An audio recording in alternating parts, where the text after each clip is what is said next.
Hello, people. Welcome back to another episode of Unfinished but Growing. This is a sit-down conversation where we talk about choosing yourself, your journey to healing, your healing journey, and prioritizing yourself. And today, I have with me someone who is going to help us dissect this conversation from his own point of view. Welcome with me, Oluwapelumi Adeyemi. Welcome. How are you doing today? I'm doing all right. Thank you for coming on the show. Thank you for having me. And like you know, or like I just said, we're going to be talking about your journey to healing. And so, first question is, what does healing mean to you? Healing. What does healing mean to me? I think healing for me means accepting what has happened and deciding to move on and improve regardless of however what has happened has affected you. So I think that's what healing means to me. I mean, no one ever forgets or no one ever just deletes the memory of whatever happens to them. But healing means accepting it and taking responsibility for your own growth rather than using whatever has happened as an excuse. Yeah. I think one thing I just picked is taking responsibility for your own growth, such that, I mean, this thing has happened, but how do I want to handle it going forward? Yes. However, it is a bit different or a bit difficult for people that have been in abusive situations because the first challenge is even getting through to where they can talk about healing. Yes. So I think, yes, that definition absolutely works. But I think that if you're going to be talking to somebody that is going through an abusive situation or that just got out of an abusive situation, what would you describe healing to? For starters, I would say one thing I realize as a normal human reaction is that when something bad happens to us or when we go through a traumatic experience, we close up some parts of us to protect us, which is a natural reaction, but in the long term it's not exactly strength, because what happens is even to the people that opening up to them will make you much a better person, you will still be closed. To your loved ones, to people you actually want to care for, you might not be able to do that because there's a part of you that is closed off and you've walled it off because that was your guard, that was your natural response to whatever happened. So moving on from that natural experience, I think everyone must self-evaluate and then realize maybe I have my walls up here because of this, because of that. That helps with acceptance because then you understand this is why I probably do this because I'm trying to protect myself. But I think there is strength in love, and love is not closed off. Love is wearing your heart on your sleeve, even though that could be dangerous. It's living dangerously, but I think I don't want to spend my time on earth closed off because I'm scared to explore. I'm scared to open up myself to someone I truly trust or someone I truly care for. So I think with just that knowledge, I try to remind myself that I have to accept what has happened. And what was the question again? How would you define healing to somebody that's gone through a traumatic situation? I think my definition would be that you should probably be confident that you are healed if you can spot when your natural reaction is going to happen and decide to go other ways. So it's like, for example, if your close friend hurt you, you did business with your close friend and the person wasn't honest and the business dissolved. I think one indicator that you're healed is that you're willing to start a business again with someone else. Even though you have learned from this previous experience, you are careful, but you trust the person enough to know that I can't judge this new person based on my past experience with this person. I can be careful, I can be smart, but I still need to be a bit trusting because I still want to build a business. And most businesses, you can't build it alone. You need to trust a couple of people. So I think at that point, you realize what has happened. You know what your natural reaction is telling you to do, don't do it. But you decide, I'm not going to live like that. I would rather do this because this is what I actually want to do. Yes, so I think I'll take that answer and I'd say that if, for example, if someone was in an abusive relationship, maybe a domestic violence. Okay. Maybe a domestic Yes. violence filled relationship Yes. or something. Some people find it really hard to want to go into a different relationship. But I think that this definition might address that or is going to address that. Yeah, I mean, it's easier said than done because, you like you said, if someone was in a former relationship where there was domestic violence, the natural response is don't give anyone that chance. Yeah, again. the walls are going to be up. Yes, but the real question is, who do I want to become? If that person says, okay, I would love to become a mother or something like that, I would love to have a family. It's almost impossible for you to have a family and still be closed off. If you do, whoever is involved will also be traumatized by you because you would become not who you want to become. You would just become a terrible person that like has children but still closed off from them. So it's a fight between my future and my past. Yeah. So your present self Yes. now has to choose between staying in the past Exactly. or actually moving forward Into the future. for the sake of your future. So I'm going to ask you two questions in one. Okay. One is, what does forgiveness mean to you? Okay. And do you think that forgiveness is very important for healing to be complete? Okay. What does forgiveness mean to me? I can also explain this from my dad's perspective. So for me, I think little context, me and my dad always used to fight when I was younger because he moved abroad when I was about 3. I mean, I wasn't conscious. At that point, you have no conscious thoughts. Yeah. But I just knew that, like, I just had a dad over the phone, like, because he called every now and then and asks me in high school, am I doing all right? Am I a good boy? Do I want anything? And that's all.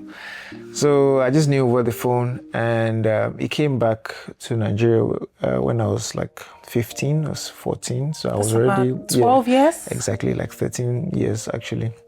So when he came back, the main problem is, because I grew up with my mom had shaped my beliefs. Like I thought with the values my mom had already instilled with me, and it was mostly Christian values, right? My dad is a Christian, but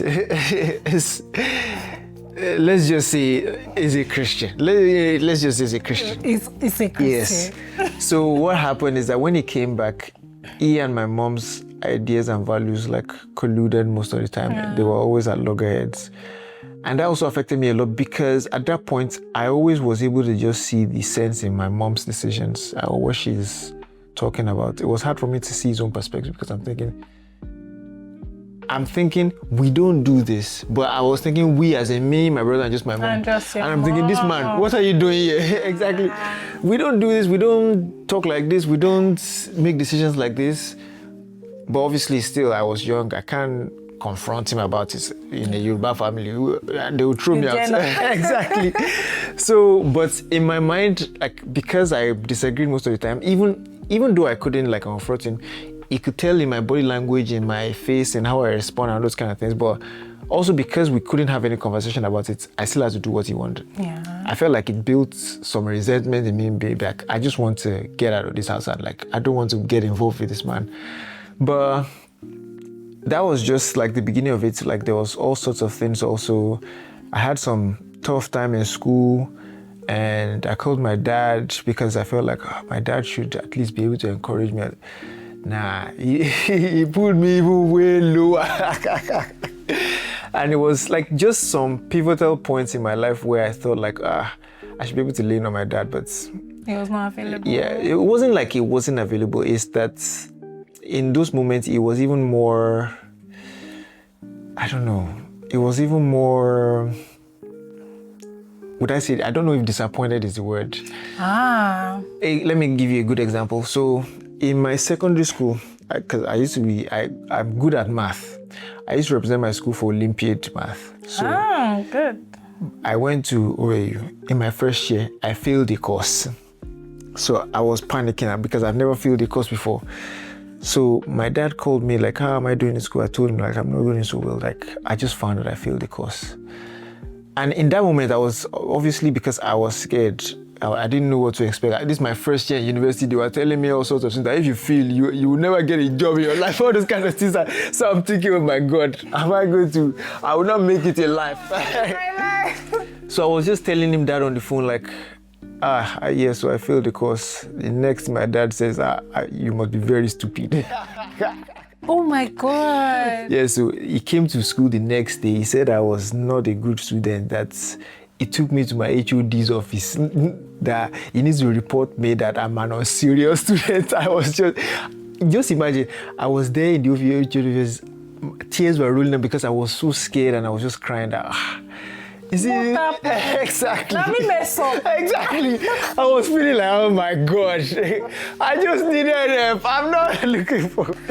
So yeah, stuff like that has happened, and those kind of things just draw us even much like more distant, and just makes us more, because I just feel like, you're my dad now. Like, I'm not. It's not as if I want to feel. You think I want to feel, but yeah, stuff like that has happened, and those major like events in people's lives are very pivotal, because they say a lot about who you trust and who you depend on, who you listen to.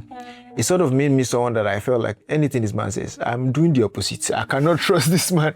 So yeah, just stuff like that, and using that as a context to, after I got to school, started developing my own relationship with God, and then I realized like one of the things God wanted to deal with me with was forgiving my dad and healing from it, because I realized that some of the things that it sort of translated for me personally was I hated authority. Because of that, I didn't want to be, for example, you join a church, a pastor is trying to like help you grow. I'm thinking, please, please, I've tried this does not. Yes. So I hated authority, but funny enough, I realized that it was easier for me to work with a female boss than because it was easier for me and my mom. My mom was like my absolute hero. For example, when I told you, like I told my dad, my mom called me that she was so disappointed and everything like that.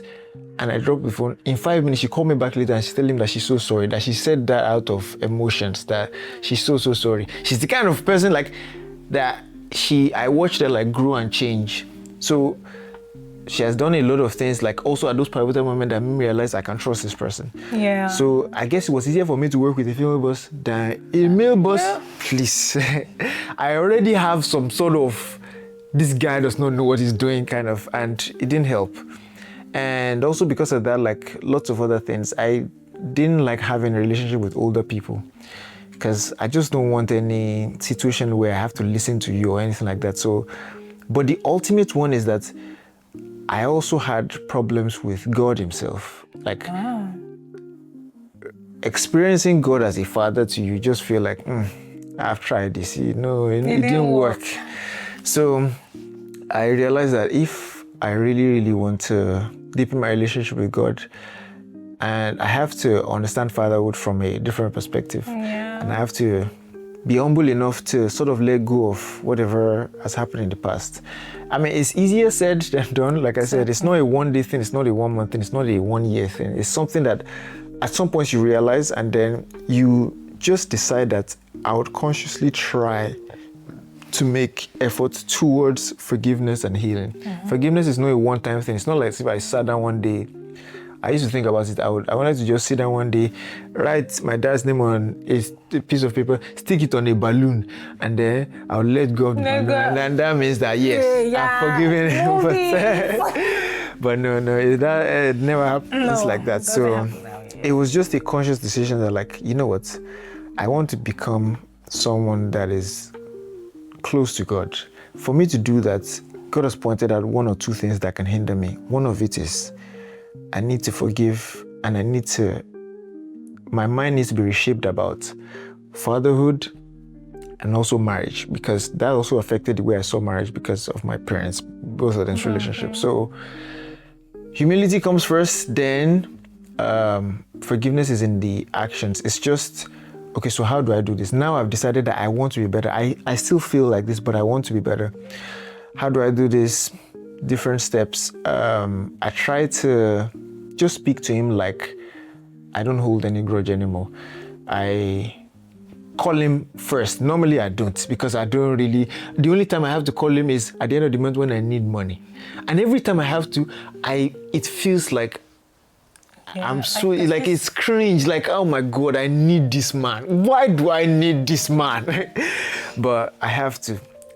But I started deciding, okay, I'll try to form a relationship with him, buy him gifts on his birthdays, just the opposite of what I would normally do. And slowly that helped. But also, my relationship with God is, I think, the major thing that would bring any sort of forgiveness and healing, because I won't have the motives, I won't have the Holy Spirit's help, I won't have anything. It's just be me trying, but I can't. Just by myself, I can't. So it's also part of the humility of realizing that in my own self, you can't do it. I can't do it. I can't do it at all, because it's a lot in my mind, and it's a lot of things that I can't unhear, a lot of things I can't forget.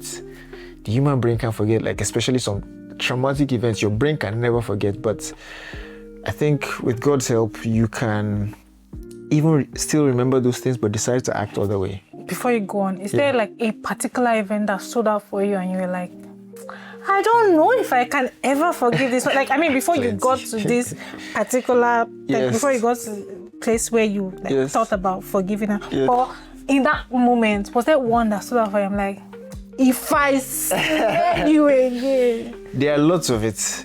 In fact, there are also events like that happen even after I decided that I'm going to forgive and I'm going to. God, devil will test you. Yes. So this was around when I was about to go to my part 4. Okay. So I used to try not to go home as much as possible. I used to stay in school as much because I don't want to be in the same house with my dad and everything like that. But this time it was a long holiday and I had to go home. So I went home. Another thing is my dad drinks. And sometimes he comes home drunk and says some things that no dad should ever say to a child. But it's easy to just write it off as he's drunk, but you can't forget those things. So this particular day, I think he came home, he was drunk, and he said he wanted to speak to me. And he said something about how, like, he's not proud as a father of me, and like I'm a son fathers are disgraced. Like, I'm a son that fathers have and they are disgraced by, something like that. And he also ended it with that I'm one of the reasons why he drinks, so that he doesn't have to think about it. And I'm just thinking, wow.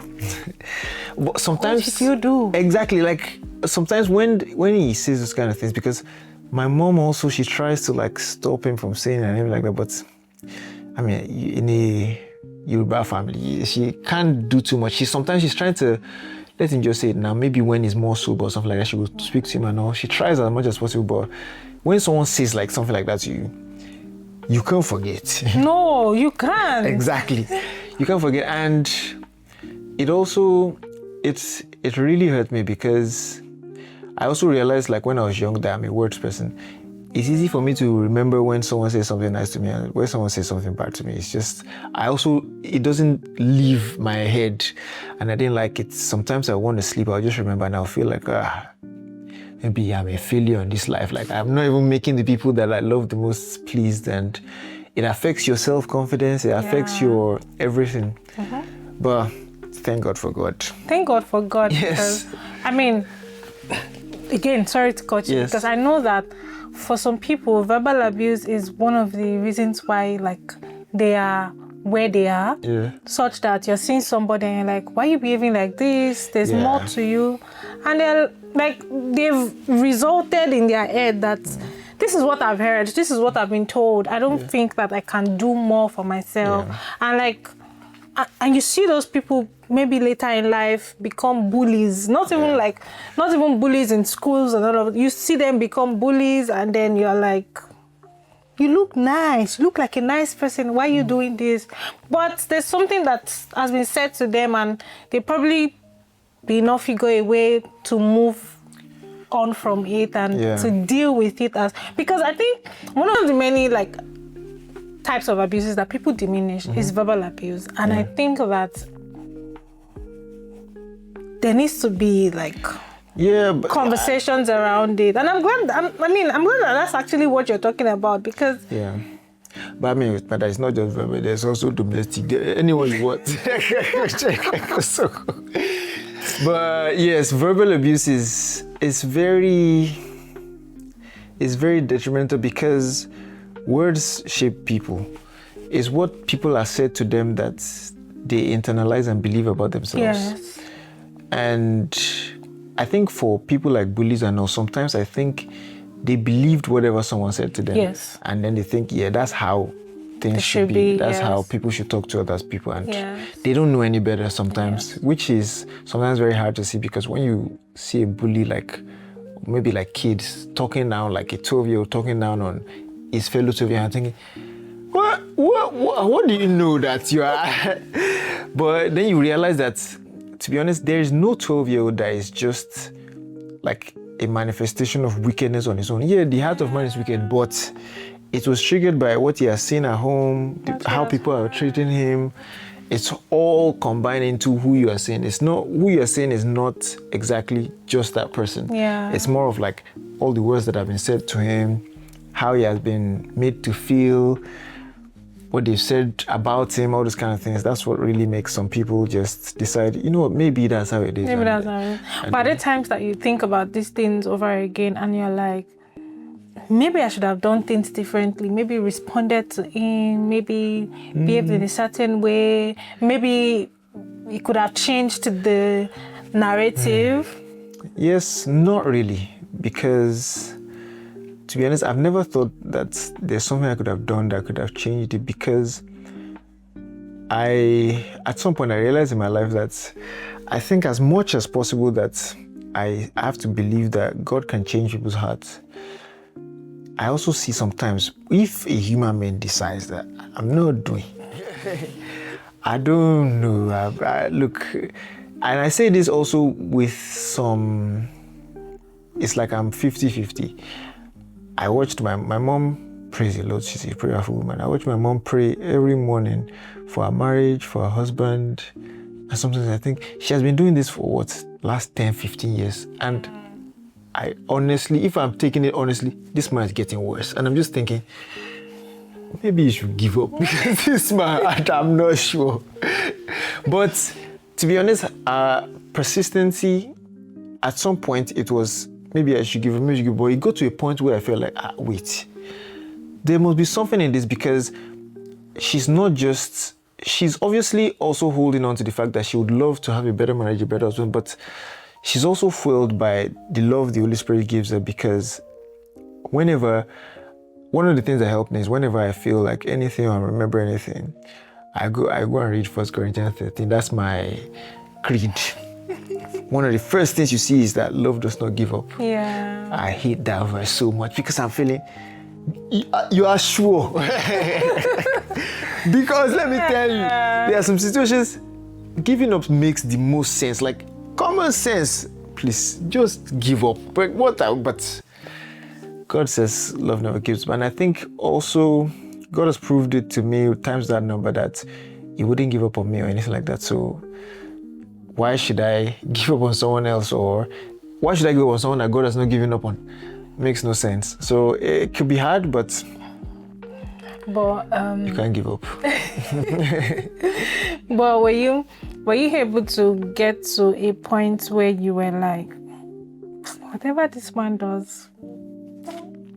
So was there a point? Yeah, there have been a couple of points. I think one of the most recent ones, well, maybe not the most recent one, was just before I got married.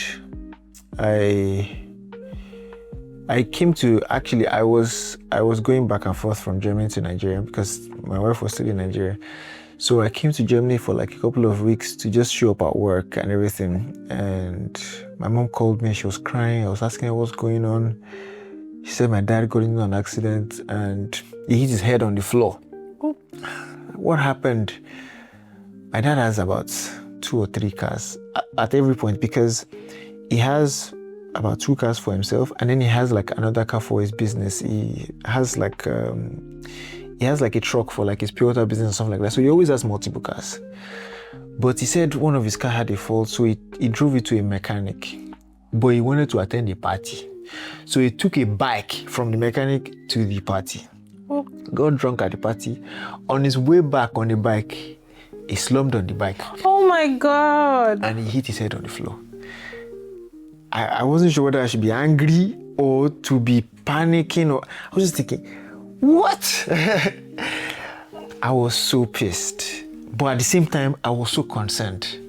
But to be honest, in that very moment, something in me just like it's like me telling myself in my mind that, look, let me tell you, this man will kill himself soon. For sure, this man will end his own life, but hopefully he does not take my mom with him. And this man, he can probably die on his own, because it looks like this man, he doesn't have regard for his own life. So I was just, at that point, I thought of it in my mind that I need to accept this so that I'm not pissed or I'm not too emotional when it happens, because I just feel like the way this man is going, what are you doing? Because it's not like a singular event. Those kind of things happen on, like, in school. I'll just get a call that, oh, my parents are coming to my place. What happened? They went somewhere, my dad got drunk, but he still insists he wants to drive from Ibadan to Ola-Sho. Oh. He's swerving and vomiting in the car. My mom says, no, we must stay in Ife because we can't reach Ola-Sho this night. And I'm there in school. My dad shows up, he's drunk. I'm thinking, what's going on? So all those kind of events make you feel like this guy would finish himself. But yeah, those kind of moments make me want to just hands off. Like, I don't want to be emotionally attached to this guy. I don't want to, the love I want to have for this guy, but I want to be at a safe distance. So if anything happens, it's your fault. You already on the way. Please remove me. But it's hard. I can't be on a journey of forgiveness and healing and also keep a distance. It doesn't really work that way, especially because it's my dad. I cannot have another dad, so I can't switch that. So it's tricky, but it's something that only God helps me with. Finally, what would you say to someone who is struggling to forgive and struggling to heal? In 2 seconds. 2 seconds. I think you need God, because in your own self, it's going to be impossible. Yeah. I think you need God. You need to just make some room for the idea that it is possible for you to forgive and heal. I think that's the beginning. With God, making some room and just giving him a foothold here, a foothold there, this week, next week. It's a long journey, but it's possible. It's possible. It's very, very possible. Yeah. So that's what I would say. Thank you so much. Thank you so much for your time. Thank you so much for being on this conversation with us, and thank you for sharing your story. I'm sure that, like, even me, I learned a lot, and like, I learned a lot too from I learned a lot, and I'm sure that anyone watching this will probably be able to pick one or two things from this conversation. Yeah. Before I go, I just want to remind you again that healing is possible. It's a long journey. It is not a one-way street. However, it is possible. Every step towards healing is a step. That's it for this episode. Thank you so much for joining us on this conversation. If you stayed till the end, thank you so much. Please like, share, and subscribe. And I'll see you next time. Bye, guys.